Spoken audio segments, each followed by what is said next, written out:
All right, what's up, everybody? Welcome back for another awesome episode. We have another incredible guest with us this week. We have Ann Chisholm. She is a former high-level basketball player, academic All-Canadian, Canadian Collegiate Athlete of the Month, and National Silver Medal, former vegetarian who used to struggle with disordered eating, but now she's at the point where she is the owner of Tropos Fitness Club and Fettle Food Nutrition Coaching, all while being a mother of one and we add on the doggo as well. So, really, mother of two.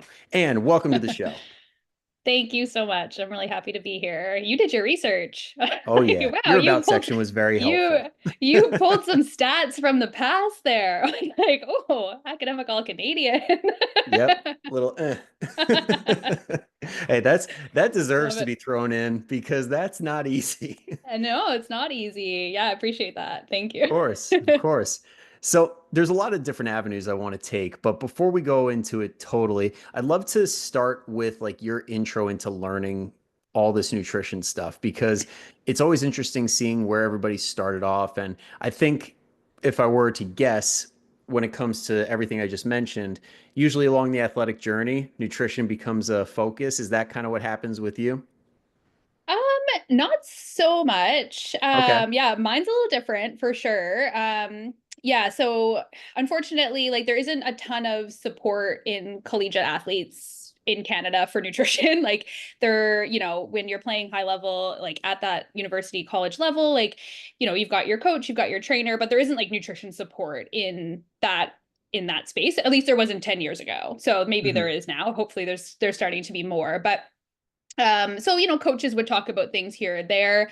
But it wasn't something that was really top of mind for me. Like, as in that space in my life, I was slightly focused on performance, but I was also, 18 to 22 years old, very body aware, body conscious, that kind of thing, very much under eating for probably what I should have been doing from the amount of activity that I was doing.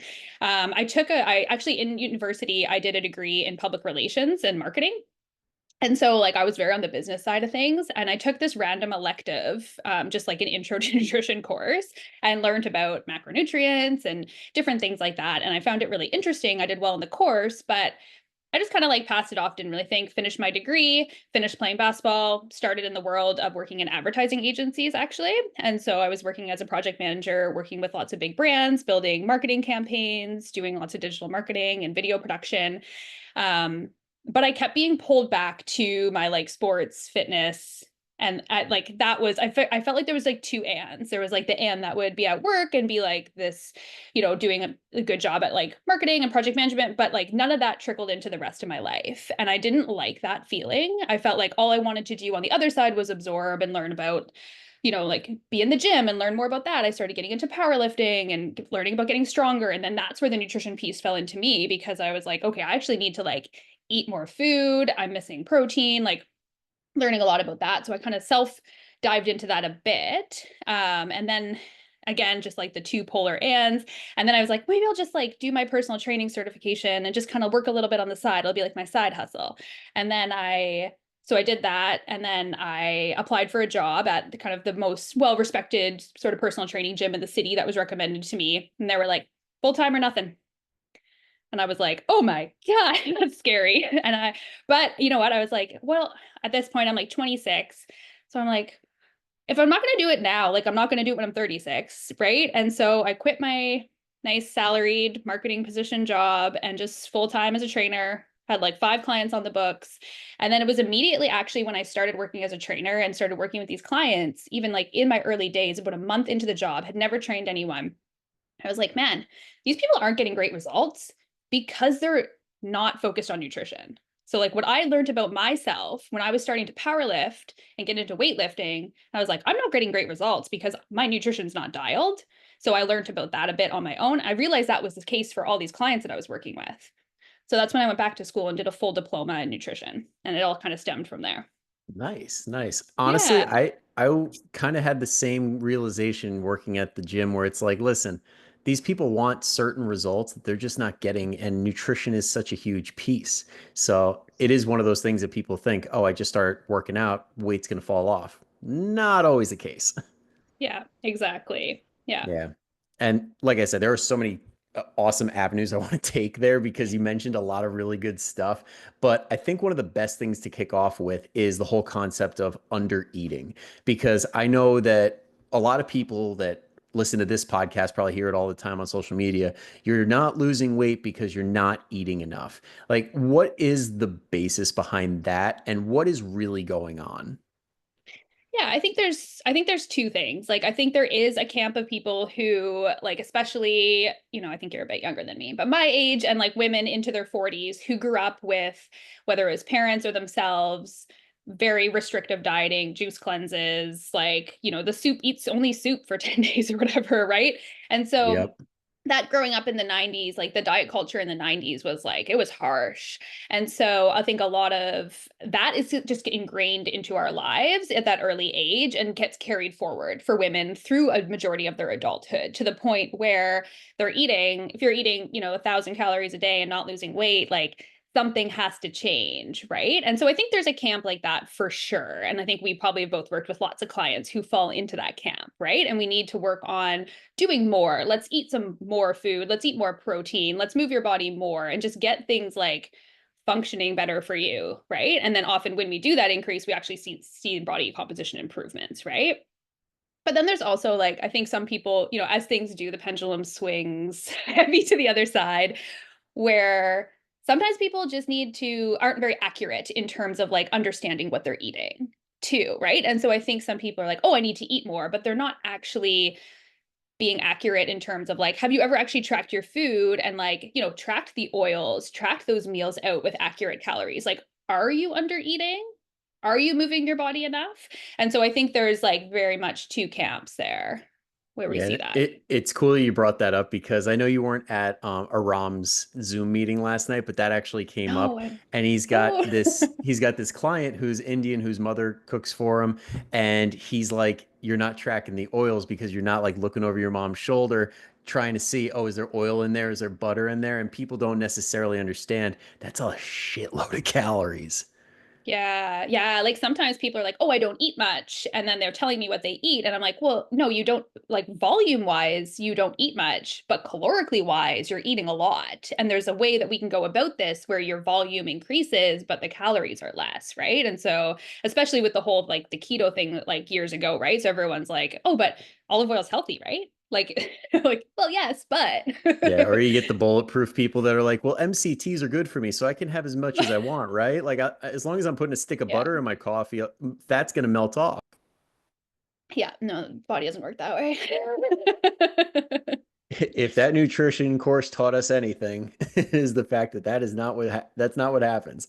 Yeah, absolutely. Yeah. And I know that this was like a very big thing for you. I know when I was speaking of Aram, if you guys have not listened to the podcast episode with him on it, Aram Gregorian, great episode that we had, but also happens to be Ann's nutrition coach because the best coaches also have coaches.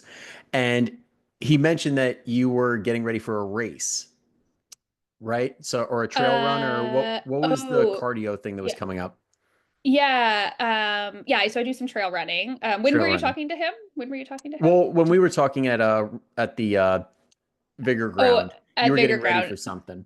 Oh, I just had it wasn't a big thing. I just did a little race the other weekend. Oh, It was okay. it wasn't a big deal at all. No. Gotcha. Gotcha. Well, Yeah. anyway, I wanted to cover that because you Yeah. guys were having a great talk at the table about like, hey, you got to eat a little bit more and be okay with the fact that you got Oh, to eat yeah. a little bit more to perform better. And I think there's a lot of people, especially that I've worked with too, that are runners, but they want to eat 1,200 calories. Oh, I remember what you're talking about now. With my race next summer, I'm going to do 100K. That's I think what Uh, we were talking about. I'm Not I like, just did a I little don't remember it being a little thing. Well, it's timing wise. I did a little 26K race on the weekend, so I was like, I don't feel like I was told very many people about That's that. It wasn't a still big a deal, lot. but you guys, yes, yeah, the 100K next summer that I'm gonna do. And now that this is out there, I hadn't really like talked about it much, but I guess it's happening for sure. I have to register now. It's out there now. You can't back Yeah, out.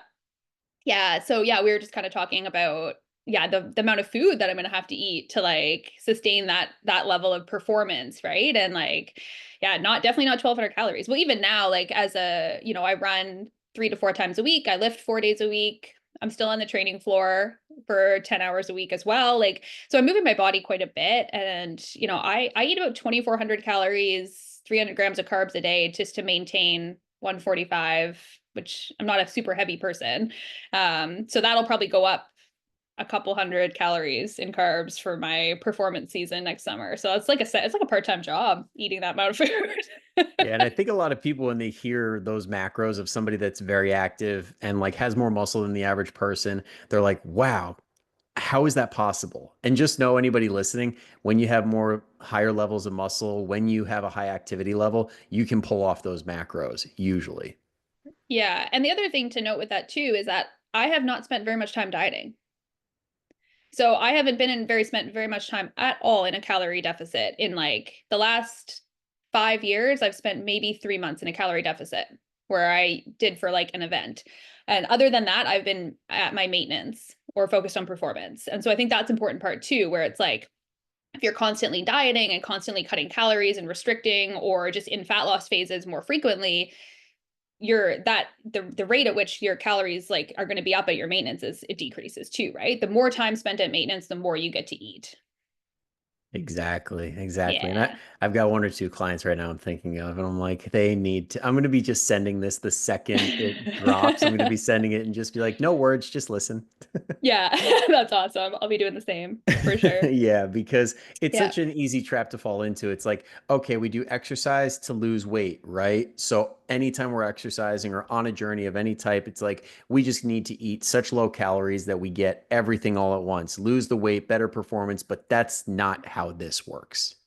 No, not at all. I actually try to within my businesses too. Like I try to get people to tie in a goal that's not like related to their body composition or scale. So we do a lot of like adventure travel and experiences and things like that. Like next year I'm taking 10 clients and we're cross country, the entire country of Costa Rica, 250 kilometers by hike and mountain bike.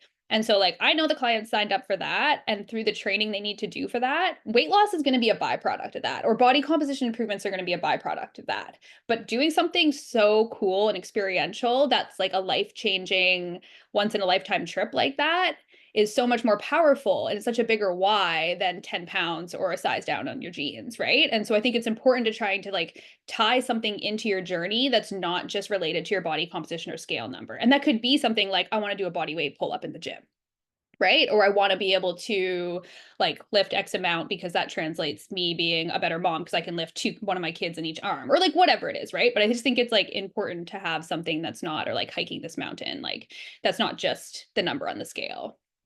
Absolutely. And then by proxy, just by focusing on something that is that performance based, you can teach someone how to be in a maintenance phase properly.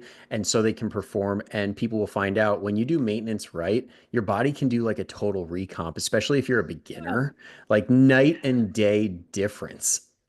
Oh yeah, it's amazing. Even like me coming off my ultra running season, I did a couple ultras this summer, started working with Aram, and we've just been doing body recomp. My weight has not changed. I fluctuate between 145 and like 147 pounds. For 10, 12 weeks of us working together, I had to buy all new clothes. Like all my pants don't fit. I had to go buy all new pants. I'm down a full size in pants, but my weight has not changed at all.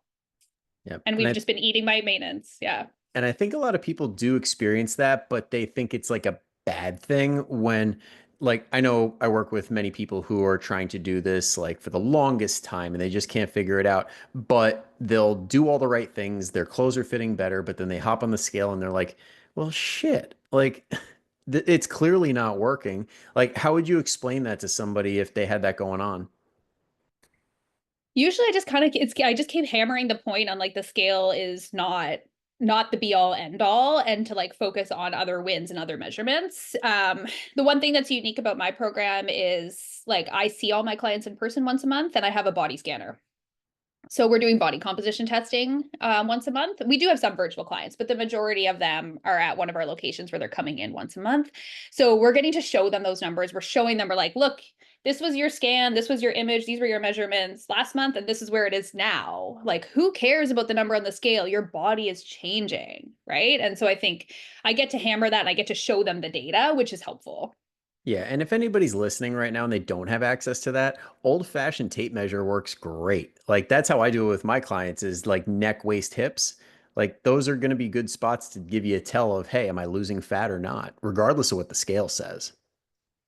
Yeah, and most places, like if you search like a Fit 3D scanner, a DEXA scanner, an InBody, like there's probably one somewhere in your city that you can hop on once every couple months too to give your online coach a little more data and to help you with seeing those that data as well, right? Exactly. I wouldn't mind getting some of that data for sure.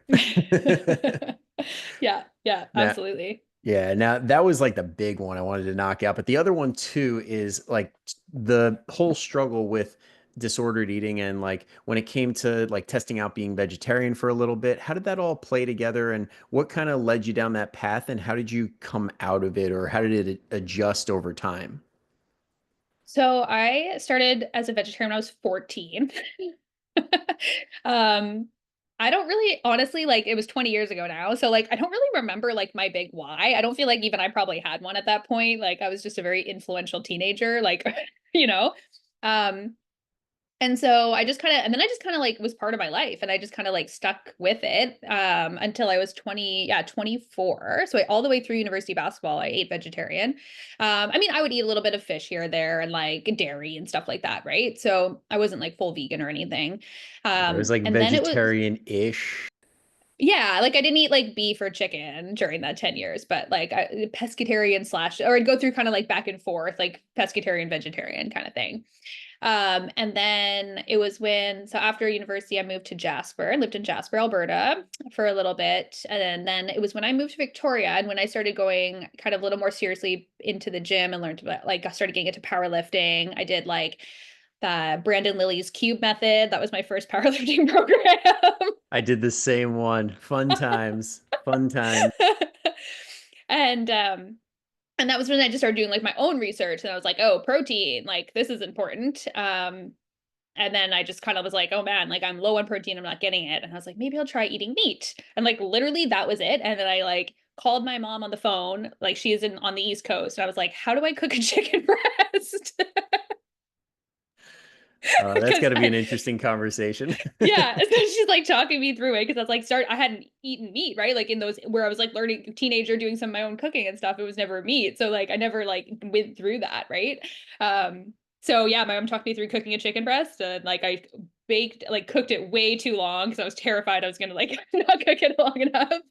And then I started eating, yeah, I just started like incorporating some meat and like everything, my energy improved. I stopped I also like kind of was coming out of like doing some like drinking and the partying phase of early 20s as well. So I stopped drinking a ton. I started eating protein. I was lifting weights and my body composition and like everything just kind of like just went like that. So, and then I just have kind of eaten meat ever since. Yeah. And for anybody listening right now that's like, man, I got to work on my cooking. One of the best things you guys can do ever is get a meat thermometer and cook it to what the right temperature is. Okay. Yeah. I'm always Googling meat temps because I'm not a professional cook and I'm like, how do I get this? And if you can nail that temperature, you come off like the most badass chef ever. You're like, how is this chicken so perfect? Yeah, right. The meter is the good one. It has an app on your phone and it just like notifies what we have, notifies you when your meat's up to sale. Really? I'm gonna have to Yeah. get one of those. Yeah, it's great. You stick it in the meat, you can put it on your barbecue or whatever, and then it just like your phone will just be like doot doot. Like it's I done. am 100% purchasing that right after we're done. Yeah, it's great. Highly recommend. That is awesome. That's awesome. Now, when it came to like the whole like disordered eating stuff that was going on, I know it's very hard for some people to kind of realize when it's happening. And was this around that like vegetarian time or was that after? Like what exactly got you to the point where you're like, this is not good? Yeah, so we're gonna get a little deep here. So when I was in high school, I had when I was in grade 12, I had a dear friend die in a car accident. And a couple of things kind of happened all at once at an age that I didn't know how to process and deal with these things at all. And I was kind of like getting a bit into my health at that point. I was already recruited to play basketball at university and I just kind of like started to like, the the disordered eating piece, like it stems from control, right? Like it's not, it's so I just started to like, I felt like my whole life was out of control. And so that was just something that I started to then control very tightly. It was my exercise, my training, because I was already knew what basketball team I was going to be playing on next year, university, and I got my training program and then my food. So I just kind of like numbed out everything else and tightly controlled all of that to the point of some extremes that weren't good. Like I lost way too much weight. And to the point where when I showed up at my basketball team the next year, university, the coach was like, this isn't the girl I recruited. And went through that first year playing basketball and did not do well. Barely got any play time.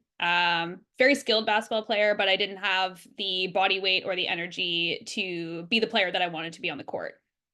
And so my coach at the time, he sat down with me at the end of the season and he said, "You're upset you didn't get any play time at the finals?" And I still remember this conversation. And I said, "Well, like I'm a rookie. I'm happy to be on the team. Like I know I got to earn my time, that kind of thing." And he was like, "Skill wise, you're there." He was like, "Body wise, you're not." He was like, "If you don't put on 25 pounds this summer, you're not on the team next year." So he wasn't, it was like very direct, but then he was like, "Here's how we're going to get you some help." Right. And helped me with that. And then unfortunately, a week after that, he passed away very suddenly, 39 in his sleep. And so instead of that is when I was like, that was the moment for me where I was like, okay, you can spiral again and go back to your old tendencies of numbing everything and having control. Or you can take this help that was given to you and move forward, come back stronger with this team next year and play a season for my coach. I took the latter and took that help, started working with a counselor at the school for a bit, and went home over the summer break, did my training program, ate more food, got stronger, came back, and I was a starter my second year. That's incredible. It really Yeah, is. And it brings up such a good point, which is the whole concept of like taking these points and learning from them. Because for you, it was something super traumatic where it's like a death. But for somebody else, it could be, hey, I'm always falling off the wagon every time one little thing happens. And it really takes a lot of power to step back and be like, okay, this is what's happening. What big exactly time. has to happen to fix that, to make sure that it happens less frequently, to make sure that we're in the power position and we're not letting it consume us? Yeah. And I think too, and this is something I'm still not good at, and this even this experience, that experience that I went through, I didn't. It was someone who reached out to me, who stepped in. It's something that even I'm working on today, like these days with Aram, is like asking for help when you need help too. And like I didn't do that back then. I was lucky enough to have someone in my life who stepped in and said, "Here's the help you need. I'm going to hold your hand and we're going to do this together." And that's what a great coach does. That's what Aram's doing for me right now as part of my life when things get stressful or overbearing. And I'm still not asking for help, but he's stepping in and helping me. That's why I love having a coach in my life. I'm still learning to ask for help. So have never been very good at it. But I think it's really important when you do have a coach and someone in your life, whether it's like me and that basketball coach or your nutrition coach or your business coach or your counselor or whatever, it's like they can kind of step in and do that, but like you still have to be like open and transparent and honest with them about what's going on in your life too. 100%. Because, I mean, your coach, for example, stepping in and saying, this is what you need, and then taking it to that next level of, and here's how we're going to do it, is like next level coaching that unfortunately a lot of people don't get nowadays, where it's like, this is wrong, this is wrong, this is wrong. Okay, cool. So what do we do about that? Like nobody really seems to follow it up with these are the steps. Yeah, it's the difference between a trainer and a coach, right? Yep. It's one thing Yep. to have the program plan, but it's another to take someone from point A to point B. Exactly. You could like have a rah person, which is great to get you to show up to class, but it's like to change your life, you need a little extra. You need to get to the point where you start attacking those things of like, okay, I'm doing the exercise, but it's still not happening. Like I'm not getting what I want. What gives? And that's where the secret sauce is. Absolutely. Yeah. Yeah. Now, to bring it to a different area that is not quite as emotional, I promise. Okay. Sorry. I oh no. Emotions are more than welcome here. Okay. I'm just We've I had can't believe I can't believe I got through that without crying. I give you credit. That's a lot. Like I wouldn't have been able to make it through without crying for sure. And I've cried on a podcast or two of other people's, so it's okay. I understand. Amazing. Amazing. I feel like it's not a good podcast without tears. Okay, that's good to know. I actually have a client that every time we talk, it's a little bit emotional. I'm like, hey, if we didn't have some waterworks, I would not have ended the call yet. Like I'm gonna Yeah, keep that's you on until exactly. you cry. Yeah. It's too But good. to bring it to a more fun subject, let's talk about cardio and weights because I know when it comes to trail running, when it comes to getting ready for your 1,000 billion jillion K race, okay, there's a lot of conflicting messaging when it comes to cardio, when it comes to strength training. And I think it turns a lot of people off to finding exercise that they actually enjoy when it can be a beautiful mix that play off each other. So if somebody wanted to, for example, be mainly a runner, but then use strength training to improve it, what are some like key things that you really are working on that have helped you out, not only to get stronger and improve, almost knocked my mic over, but some things to not only get stronger and improve body composition, but also to improve your performance as well as far as like balancing the two? Yeah, absolutely. So my biggest piece of advice, it's like what I do and what I recommend to my endurance clients, is seasoning your year. And so what I mean is that is like segmenting things into like A goals throughout the year. And so like if we have, so for, I'll just use mine as example, like, so in the summer from May to the end of August, like that's performance. That's when like ultra races are. And so like that is my main focus. So if anything else has to give, like it gives because my running has to be top notch and I need to be recovering from my runs. I have a higher volume during the summer. So I'm eating at a performance level, like minimum maintenance level, if not some more, right? I do some strength training during that time, but I'm not pushing like intensity going to failure on movements. I'm not doing like max deadlifts and then doing my like long run the next day, right? My strength training is very much like supporting my running during that phase. So I do a lot of like me specifically in my programming, I do a lot of single leg work, I do a lot of lateral work, I do a lot of like ATG stuff for my like hips and knees, and just kind of incorporate that stuff. And then And when we phase anybody who into doesn't know what ATG is, it's ass to grab. Yeah, and then in the fall, so like right now from like September to December, with my running coach, we are bringing all my intensity down. We're focusing on speed work. We're focusing on just getting me faster, doing some shorter stuff, lots of tempo runs. And then I'm working with my nutrition coach, Aram, on my body recomposition. So my weights are becoming a little more of a priority. That's moving up. That's moved up to 4 days a week. I'm pushing heavier weights. I'm going to failure on some stuff. My body composition is shifting and changing, which is going to help me be a better runner, right? If I'm 5 pounds less fat, 5 pounds more muscle, I'm going to be a more efficient runner next year. And then when we like transition into the new year, that's when we kind of phase out of that, like start to phase into like building up volume for running again. So I think the most important thing is just seasoning your year because like if you are focused on performance and you want to do change your body composition, like those things aren't great to do at the same time. Hence like my run I did last weekend, like I did not do well. It was not my best showing because I've been focused on changing my body composition. I was not focused on my running, my long distance running, right? And so typically, like I won't race during this time. Like it's not something that I'm really focused on. So yeah, I think it's important to season your year. So have like your A goal, and then tailor your training to that goal, and then shifting and changing. I typically for clients, I kind of like segmenting it in like 3-4 month blocks of whether it's like muscle building, fat loss, performance are easy ones that we kind of like rotate through for those clients. Yeah, and that's awesome because I mean, when it comes to the whole idea of periodization, it's one of those things that we know it gets the best results and it's the best way to go about it. Figuring out how to do that around your lifestyle, again, that's where an awesome coach comes in because trying to do it yourself, not fun.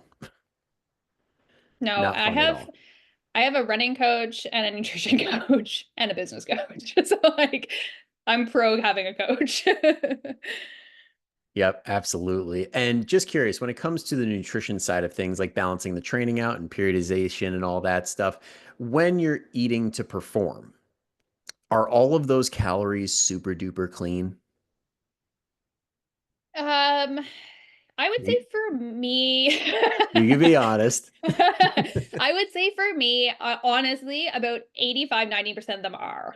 Yeah. Um, and then, but it's impossible to not eat a shit ton of sugar on a long run day. It's just impossible. Like that is what you're fueling with. So like if I'm running and I'm doing like a 4 to 5 hour long run, like I'm eating 60 to 80 grams of sugar an hour in various forms. Oh Sometimes it's my God. There are so many internet people that are rolling over right now. Oh my God, the sugar. The yeah. sugar. Yeah, guess what? It doesn't matter. It's fine. Yeah, and like sometimes that's like gels, like energy gels. Sometimes I literally will, because I go through so much of that stuff in the summer, like I just eat like gummy bears when I'm Yeah.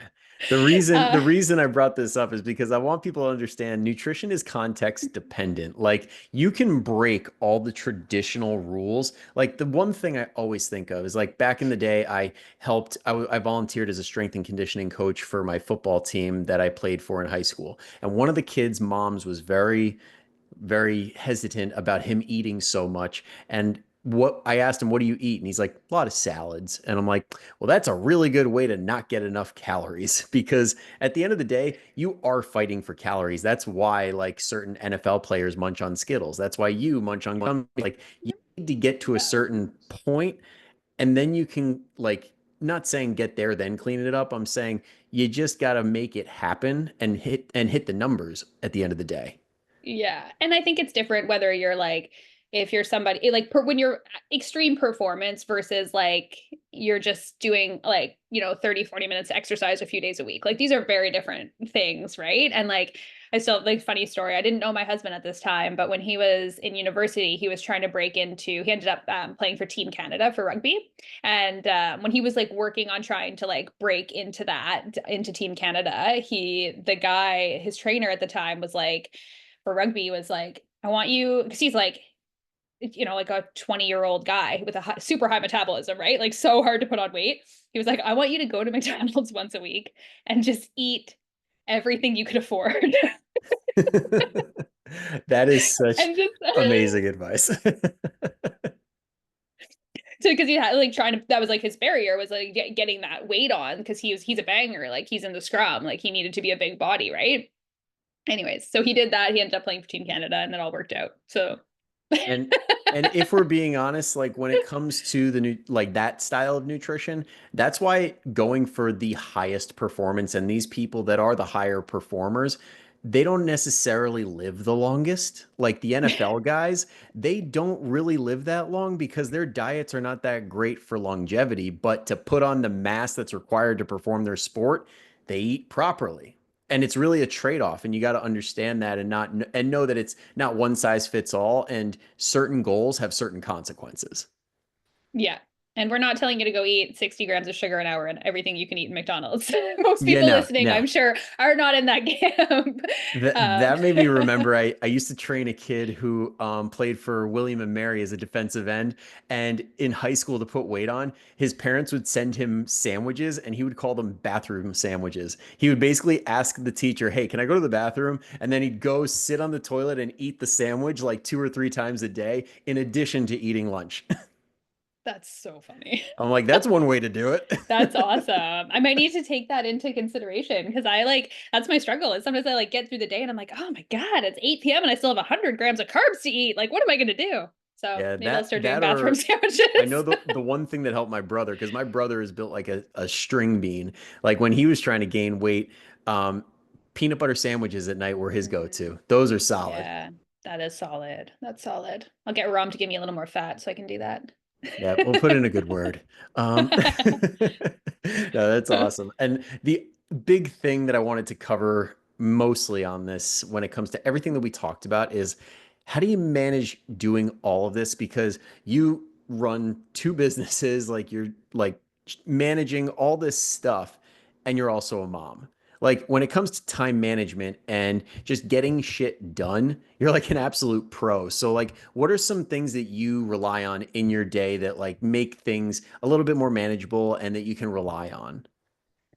Um, my calendar is massive. Like I block out my entire day from 5 a.m. to 9 p.m. most days. I even put in there when I'm showering and when I'm eating. Like I think I was it you and I that were talking about this in the Yep, conversation? because I thought my calendar was packed, and then Anne whips hers out, and I'm like, whoa, this is a lot. Yeah, so I even block off like yeah, like shower, eat lunch. Like my the two girls that work for me at Fettle and Food like always joke and they're like, "Hey, like I noticed you're showering at 12:30 like from 1. Like do you have time to talk after that?" Like it's super funny. So I time block. It works really well for me. It allows me to segment through my day very well. Like I have all my client stuff in there. I know when I'm working on what needs to happen. And then I keep a list on my phone that's like my to-do list, and that's got daily, weekly, and things. And I'm constantly kind of working like a week and a half in advance on that. That I'm like putting things in, things that I need to do, and then like I just kind of like make sure everything gets checked off each day. So those are like my two biggest things from like time management and organization. And then like I have amazing people in my life. Like with the gym, you know, my husband and our partner Jeff, like they do more than I do for the gym. Like I'm very back end that I can do during whatever hours kind of work for me. They're the like front line doing way more than I am. So like they're massive in that way. And then with Fettle and Food, like I've gotten better at delegating too. Where like even just this week, I was like, oh my gosh, like I've got so much on the go. I don't have time to do this, but we need to get this like recipe book out, da da da. And I'm just better now being like, hey, to my team, like, does anyone have time for this? Like, can someone else do this? So I think that's like just again that like learning to ask for help, but like time blocking and to-do lists are like my just work for me really well.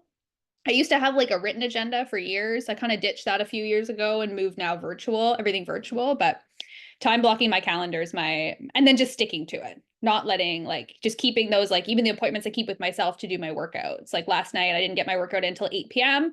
That's when the only time I could fit it in, but it's like, nope, this is when it's happening. We got to keep this commitment to ourselves. Yeah. And I'm so glad you added that last part about keeping commitments to yourself because that's one of the biggest benefits of time blocking. It's just repetition, task after task after task is like, I kept this promise to myself. I got this done. And I honestly can't believe how a lot of people do go through their day without a calendar because when you got a million things on your plate, how do you expect to remember everything? And how do you expect to know I do have time for this or I don't have time for this? Yeah. Yeah. And I think along the way, like through you know the two various careers I've had I've learned when I'm good at different tasks too. And so like I'm more creative early in the morning versus late at night. So like if I'm doing content, like if that's something that needs to be happen, like and I know I'm not gonna have time during the day, like it's better for me to wake up early and do that at 6 a.m. than it is for me to do it at 7:30 p.m. after I put my kid to bed. So like I've figured out those things, which I think helps, just like knowing thyself a little bit more and like when you're good at things and when you can be quicker at things too. So the Joe DeFranco like 8, 9 p.m. podcasts are not your jam. Podcasts I might be okay. Yeah. But if I have to like write anything, sometimes if I've done that at night, the next day I'm like, God, Anne, like that is horrible. Like, what were you thinking? I know exactly what you're talking about. You're like, holy crap. Like, I know Yeah. I was pushing through, but I didn't know it was that bad. Yeah, like I can do kind of like administrative tasks at night, like if I'm doing like attendance at the gym or something, or just like shooting off some emails and just like filing stuff or whatever, right? Like I can do that. I do that stuff at night, but yeah, anything like creative in terms of like writing or like Instagram stuff, like that's have to be in the early morning if it's not happening during the day. Yeah. And I mean, it is a luxury for the two of us being that we like are business owners and we can kind of call the shots with our schedule and things like that. But even for somebody who does work like a corporate style job, like when you were doing how you said you were involved in marketing, like would you do anything at that time that helped a lot with getting a lot of stuff done? Yeah, that was wild. So, but in marketing agencies, you track your time in 15-minute increments all day. So I learned how to be very good at time management early on. So you have to because you're as billable as possible to clients. So we track in 0.25 increments all day. So yeah, it is wild. So I did that for 6 years, tracking every 15 minutes of my time all day for 6 years straight to different projects and accounts and things like that. So that's probably where I got really good at time management and time blocking. because I had to be on top of, I had to submit timesheets every day, right? And so I had to tell like, and then all that would get billed into projects for clients, right? So I would have to know like, oh, I was doing project management on here for 30 minutes, and then I did 15 minutes on here on creative direction with this person, and then I did an hour meeting here, and then I would have to like track that all through the day.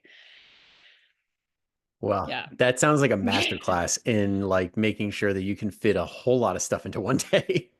Yeah, it's pretty wild for sure. So yeah, I think I got good at it then, but that was very much like a 9 to 5 kind of job, but often like some late hours and different things like that. But I think it was more like when I started my business, Fettle and Food, that I really like learned a lot about more about that and like when I'm good at certain things and building my own schedule and kind of that. Like, because I didn't, before I always had someone to answer to, right? Like I had to be at there between 9 and 5, no matter what, even if my brain works better from 6 to 3 or whatever, right? Yeah, and I Yeah. think also one of the underrated aspects to keeping a calendar like that and honestly knowing, hey, I got this going on, is it allows you to create honest boundaries of like, listen, I physically can't do this. Like you can't overload your plate because you know it's there. Yeah, it's very true. Yeah. Sometimes I'll look at and people need to reschedule sessions or move appointments or whatever, right? I'll look at my calendar and just like, and the having a kid really helps with that because, before I had Isla, I would just do more. I would default to being like, oh, okay, like, can you come in at 5 a.m.? I'll stay till, whatever. I'll stay till 7 p.m. Like, oh, I would just jam my days and make them really long. Whereas now I'm like, well, I gotta pick my kid up at 4:30. So we're either meeting before that or we'll meet tomorrow. Like, because I have a 2-year-old, right? So it changes things for sure. Absolutely. And it also comes down to knowing that like free time doesn't mean it's anybody else's time and being able to be okay with that. Because I remember Yeah. listening to Hormozy at one point. He was like, somebody saw him on the street and was like, you want to rip a podcast real quick? And he pulls out his calendar and it's completely blank. And he's like, you see this? This is exactly how I want it today. And your podcast would mess that up for me. So I am not, I'd rather not. Like, I you, love that. yeah, and it almost comes off as like a dick move, like on first glance, because you're like, how can somebody like talk like that? Like, you've got all this free time, but why are other people entitled to it? Mm. That's something I need to work on for sure. I'm not very good at that. Hey, you and me both, because I was one of those people. It's like, wow, that sounds kind of like a bit of a jerk, but then you think about it, you're like, why do people just assume? Yeah. Yeah, it's true. Yeah. But I Yeah. think everybody listening to this podcast right now, if you have one action step out of the entire thing, make your calendar. Get Google Calendar, put your stuff down, and just make it happen. Yeah, Because big time. life starts to make a little bit more sense when you do that. And you're like, wow, my day is either like slammed or it's like, why is there nothing on here? And why am I getting so little done? Yeah, I think that's part of it too, where sometimes people have like the to-do list, but then their calendar's not blocked off and they don't really like actually putting it into action, right? And doing it. Yeah, because I think our to-do list almost makes our day seem like more overwhelming just because there's like 5 things that need to get done. But meanwhile, those tasks, they could take like 15 minutes each. And it's like, okay, so what's left of the day? Yeah. Yeah. Absolutely. Yeah. Cool. Well, I think that's a really good Awesome. spot to put a cap on it and like let it Sounds good. simmer and let everybody kind of digest what we were talking about. But while they do that, where exactly can they find you if they're like, wow, Anne's awesome. I want to see more of her stuff. Yeah, so I'm starting to get a little better on my Instagram the last 6 months or so.